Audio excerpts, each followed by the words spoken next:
जंगल झाड़ी ऊंचे पहाड़िया कौन जेबै हम दुआरिया कौन जेबै हम दुआरिया कि जंगल झाड़ी ऊंचे पहाड़िया कौन जेबै हम दुआरिया कौन जेबै हम दुआरिया कि बड़े कठिन छै डगरिया बाबा नगरिया जेबै ना सजेलो कावर यो कवरिया बाबा नगरिया जेबै ना।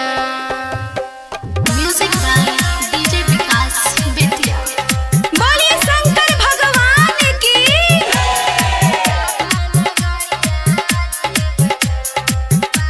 DS recording studio Darbhanga.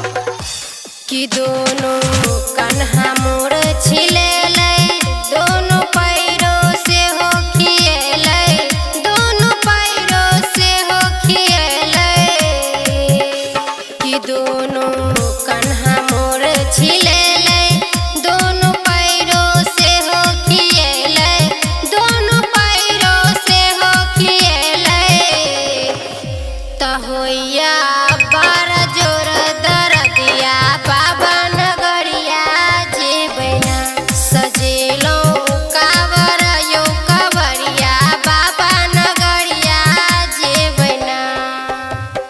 Music by DJ Vikas Bettiah.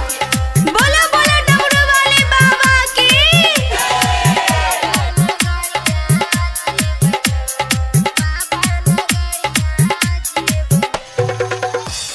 Dheeraj